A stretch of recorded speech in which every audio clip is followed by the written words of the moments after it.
to play the shitty games that suck ass. He'd rather have a buffalo take a diarrhea dump in his ear. He'd rather eat the rotten asshole of a roadkill skunk and down it with beer. He's the angriest gamer you've ever heard. He's the angry Nintendo nerd. He's the angry Atari Sega nerd. He's the angry video game nerd. Here's a story of a little thing that went a long way. It's the Nintendo Game Boy. While not the first portable game console, it was the first to make such a big impact. It was hugely successful. There were some amazing exclusive games like Link's Awakening, which alone made it worth it, but lots of the games were just poor versions of NES titles and shameful, watered-down arcade games. It didn't matter how compromised they were. As long as they could fit on a Game Boy cartridge, why not? The only reason to own Street Fighter II on Game Boy would be to play it on a trip or something. But what about when you're at home? You better own the console version too, because if all you had was this, oh man. None of these inferiorities hampered the Game Boy's success, nor did the monochrome graphics. A lot of people say the Game Boy's in black and white, but really, it's more like 4 ugly shades of green. The screen has no light, so if you try to play it in the dark, you'll see nothing. You'd think it made a big sensation only because of the novelty of it being portable, and that it would soon fade away once the next thing would come along. But no, that didn't happen. And the competition was fierce. There was the Sega Game Gear, the Atari Lynx, amongst others. They all had color and lighted screens, but that scrappy little Game Boy kicked all their asses. It came out in '89 and wasn't discontinued until 2003. During its lifespan, there was Super Nintendo, Nintendo 64, and even GameCube hit the scene before this gray brick with puke-colored graphics finally died out. Also, as famously shown in Nintendo Power, a soldier in the Gulf War had a Game Boy that survived a bomb blast. Even though it was burnt black, it still powered on. You can't stop the Game Boy. They were released in different colors, like black, red, and yellow. They even made one transparent. Nintendo Power made stickers, which are still on my only working Game Boy. Then there was the carrying case, which looked like a giant Game Boy. A whole lineage was started, including the Game Boy Color, the Game Boy Advance SP, which evolved into the DS and 3DS. But it's impressive how long the original Game Boy stuck around. And naturally, during that time, lots of add-ons were made for it, mostly by third parties. These ranged from practical to flat-out ridiculous. And that's what I want to focus on here. The point is, the Game Boy was a long-lived success, and here's the accessories that probably had nothing to do with it. The Super Game Boy was perhaps the most useful, though it's technically a Super Nintendo add-on, an adapter to play Game Boy games on your TV, colorized with lots of color presets and the option to mix your own color combinations. There's border graphics and the ability to draw all over it. A total time waster, but how could you resist? Certain games were specifically made for the Super Game Boy with their own color design and borders. But onto the Game Boy. The first thing that comes to mind is the link cable. It's just a simple way to connect 2 Game Boys so 2 players could compete in Tetris, for example. But then there's the 4-player adapter. It sounds cool, but you need 4 people, 4 copies of the same game, and the game had to be 4-player compatible. That's a rare situation. It would be easier to get the band Witchfinder General back together than getting 4 people to play this thing. Then there's the Game Genie, so you can enter cheat codes. You'd think maybe, just maybe, with this being a portable console, there would be a possibility that it would be the only console to not have Game Genie. But nope. What next? Is there a Game Genie for a Tiger game? So when you're playing in public, everybody will notice this big contraption mounted on the top. Just a big flag to say, hey everybody, I'm cheating. I do have to say, it's really cool that it has a spot that holds the code book. Now you have no excuse to misplace it. With all portable consoles, there was always that issue that when you're going on a trip, you always had to make sure to pack extra batteries. You know there's a battery called God Camel and Die Hard? Yippee double A, motherfucker. But you didn't need any of that, because the Game Boy had its own rechargeable battery pack. Sure, you had to buy it separately, but you had the option. But then comes all the weird third-party stuff like the Game Boy Solar Charger. Oh, come on, you can charge a Game Boy with sunlight? So I tried it. You're supposed to lay it out in the sun for up to 8 hours for a full charge. Then you slip your Game Boy in it, you plug the solar unit into the DC input on the side of the Game Boy, and it works. I have no idea how long it lasts, but it works. Well, this is an eco-friendly solution right here. I'm impressed. So when it comes to charging a Game Boy, there's many options. Is there anything else I don't know about? Is there a Game Boy Wind charger out there? No matter how you charge the Game Boy, the screen still looks like shit, and you can't play it in the dark. Well, here comes the newbie light. So apparently it sticks to the top of the Game Boy. So you just clip it on, how's that good? It works. You turn it on, you dim the room lights, or even play in total darkness, and it does the job. But it takes the same amount of batteries as the Game Boy, so in total, you'd need 8 AA batteries. Damn. Then there's the Light Boy. It's the same concept, except this one has a magnifying glass to make the screen appear larger. This one is hard to fit on. You really gotta shove it on there. This time, it only uses 2 batteries, but the light isn't working. Probably broken. Then there's the Light Magic. There must be hundreds of these things. It's the same exact thing as the Light Boy, but it attaches to the Game Boy much easier. Other than that, nothing's different. The light works, so here you can see it in action.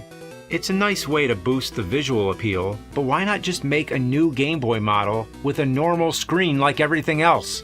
Every version of these magnification light things seem to try to top the other. This one, called the Handy Boy, was released by STD? STD? Who in their right mind would name their game company STD? It's got the light thing. Oh shit. Wow, that just flew across the room. Okay, wow. Oh, wow, that really sucks. That really sucks. I broke that. It was fresh out of the box, and it broke. Sure, it was old, but it seemed like it was hardly used. So I had to rush order a second one on eBay. This one I'm treating as delicately as possible. This one's actually in worse condition, but the amount of use it got probably made it less stiff. This whole thing is ridiculous. Game Gear never did anything oh, never mind. The good thing about this contraption is that it requires no extra batteries, but there's a light on it, so how does it power on? Well, somehow it taps into the Game Boy's own battery power. The back of the box shows it connecting to the DC port on the side of the Game Boy, but that's a DC input, right? Not an output. Is it both? I tried it, and as expected, it does not work. Not only that, but the moment I plug it in, it shuts the Game Boy down.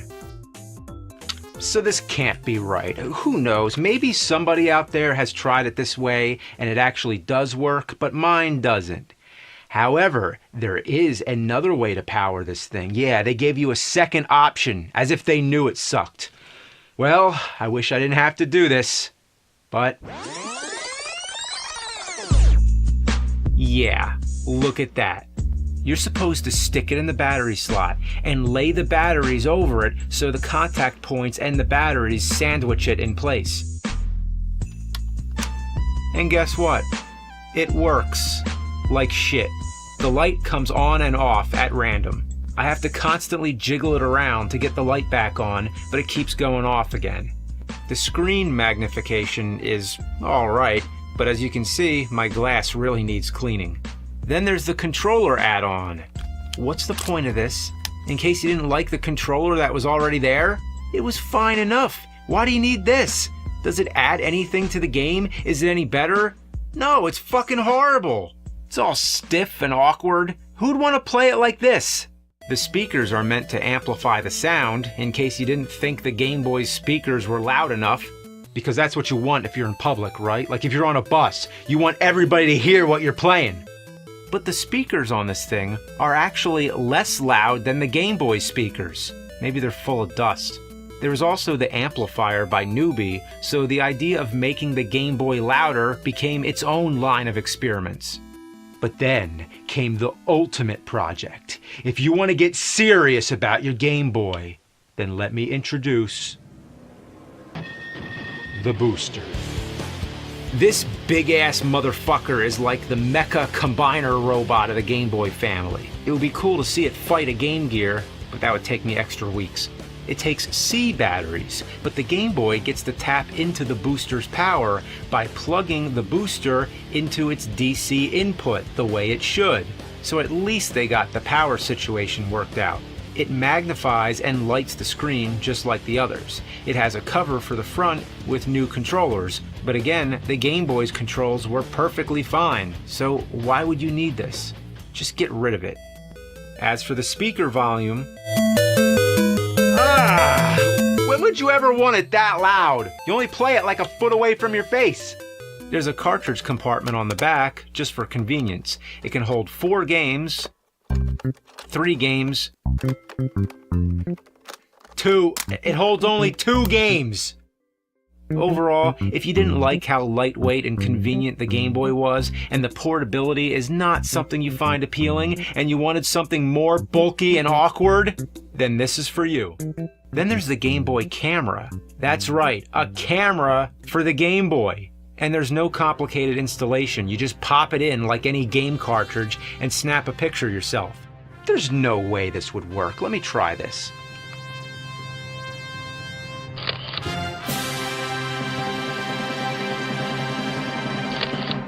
It works. Wow. This is selfies before selfies. You can save your pictures to albums, you can mess around with them, you can even play built-in games, like this Space Invaders clone. Yeah, it's the most basic game you could possibly play, but hey, why not? For some reason, it has a suicide button that blows yourself up. Then there's all kinds of weird random games. What the hell is that? The more you play around with this, the more strange things happen. But basically, it's a camera that's a Game Boy cartridge. Oh, I wonder if it works on Super Game Boy. It does. Holy shit.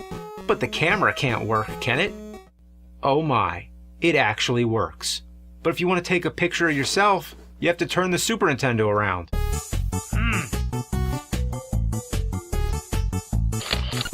The bottom line, it could be done. But hey, look here, I can decorate my face.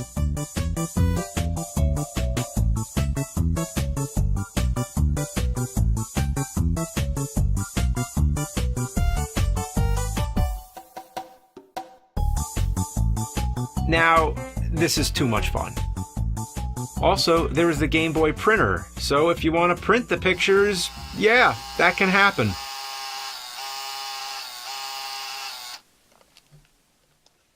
Wow! Lots of these Game Boy accessories are rare. Some of the ones that I couldn't get my hands on are the Game Boy FM radio, the Work Boy, where you can plug in a keyboard and turn the Game Boy into a personal computer, just in case you didn't like using a monitor. Then there was the Hudson Soft Kiss Link, which allowed you to connect the Game Boy to the internet and download exclusive gaming content from Hudson's website.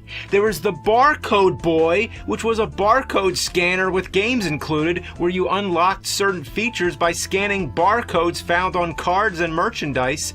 There was the Game Boy Pocket Sonar, so if you bring a Game Boy on a fishing trip, you can detect fish up to 65 feet underwater. The Game Boy Color had a mobile phone adapter and a sewing machine. I repeat, a sewing machine that came with a game cart where you choose a sewing pattern and then the machine sews the pattern.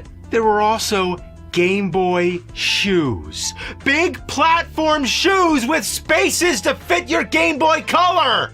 Yeah, you look so fucking awesome. But then, to top it off, the grand finale. I'm not even emotionally ready to tell you about this, so just sit back. Here it is. The Petty Sedate. This thing was intended for hospitals to help children relax when they're about to be put under for surgery or medical procedure. Essentially, it's a pair of headphones that you plug into the Game Boy. You could probably plug it into any portable gaming console, but more importantly, it has a cup that goes over the child's mouth and releases the sleep gas or laughing gas or whatever it is they need. So it's the only gaming peripheral I know of that gasses you. Imagine being sedated while playing fucking Dr. Mario. What would that be like? Oh my god, I was gonna make up a bunch of fake shit at the end, like the Game Boy dog turd collector. But nothing I can make up can top this. And this thing was real. I mean, it didn't get released, but it was invented and patented. The Game Boy must have been the most multi-purpose thing in existence. Astronauts actually took it into space. It could withstand bomb blasts. You could take photos, print, sew, find fish, get sedated. I want to be sedated with the Game Boy. I want to be sedated with the Game Boy. Bam, bam, ba, bam, ba, bam, bam, ba, bam. I want to be sedated with the Game